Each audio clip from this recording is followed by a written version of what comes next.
हिदायत मदारिस चैनल को देखने के लिए सब्सक्राइब करें और नोटिफिकेशन के लिए बेल बटन दबाएं।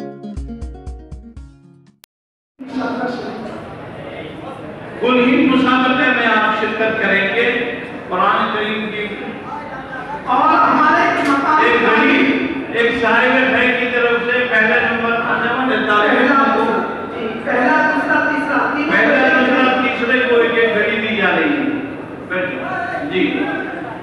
दूसरा नंबर दूसरे नंबर पर कामयाब होने वाले चाहिए सब नजर आएगा आपको। 94 नंबर के तालिब दूसरे नंबर पर दारुल असरारिया संतोषपुर के तालिब है मोहम्मद सैद आमिर हुसैन।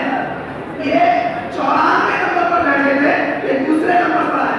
माशाअल्लाह। देखिए हमारे यहाँ मुसाबक़तुल कुरान का तरीका आप लोग जानते हैं। ये जज लोग जो हैं वो ऐसे नहीं बैठे, इनको बाकायदा ट्रेनिंग दी गई है।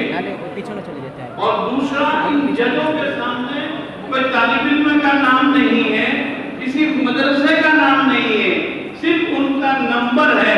जैसे उनका नंबर है 94। अब 94 नंबर का बच्चा को हम कहाँ का मदरसे का बच्चा है हम नहीं जानते। अभी बताया जा रहा है कि 94 नंबर का मदरसा दारुल उलूम इसरारिया संतोषपुर फकीरपाड़ा यूसीकुमुल्लाह पढ़िए। अस्सलामु अलैकुम व रहमतुल्लाहि व बरकातुहू। वालेकुम अऊज़ु बिल्लाहि मिनश शैतानिर रजीम। बिस्मिल्लाहिर रहमानिर रहीम।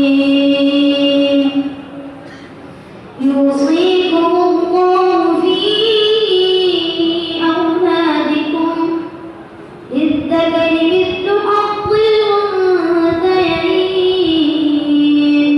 फ़इन कुन्न निसाअन फ़ौक़ इत्hnatayni फलहुन्ना थुलुथा मा तरक वइन कानत वाहिदतन फलहा النصف ولأبويه لكل واحد منهما السدس مما ترك إن كان له ولد فإن لم يكن له ولد وورثه أبواه فلأمه الثلث فإن كان له إخوة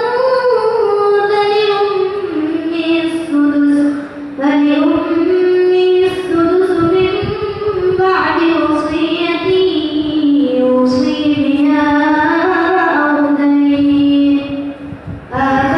آباؤكم وأبناؤكم لا تدرون أيهم أقرب لكم نفعا فريضة من الله إن الله كان عليما حكيما.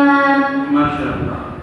जी ये इस तालिब को 8000 रुपए का इनाम, शहादत इम्तियाज और कुल हिंद मुसाबक़तुल कुरान जो जामिया अक्कलकुआ में 13, 14, 15 मार्च को होने जा रहा है उसमें शिरकत करेंगे।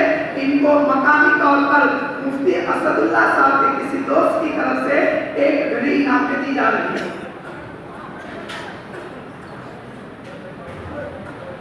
तीसरे नंबर पर कामयाब होने वाले वो तालिब हैं जिनकी नशिस्त नंबर 97 नंबर के तालिब जिन्होंने 291 नंबर हासिल किए। शाइस्ता नगर मदरसा दारुस सलाम उत्तर 24 परगना के तालिब हैं असफाकुल्लाह मौलाना सिराजुल इस्लाम। जी आमन रसूल पढ़िए। आमन रसूल मामूली أعوذ بالله من الشيطان الرجيم.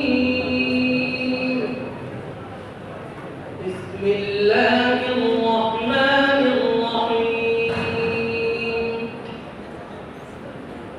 آمن الرسول بما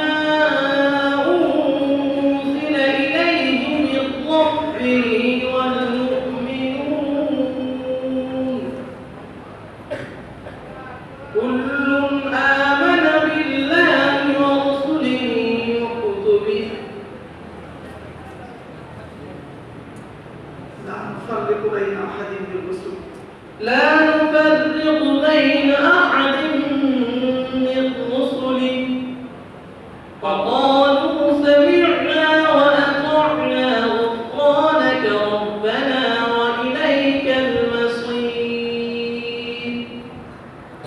لا يكلف الله نفسا إلا وسعها لها ما كسبت وعليها ما اكتسبت ربنا لا تؤاخذنا إن نسينا أو أخطأنا ربنا ولا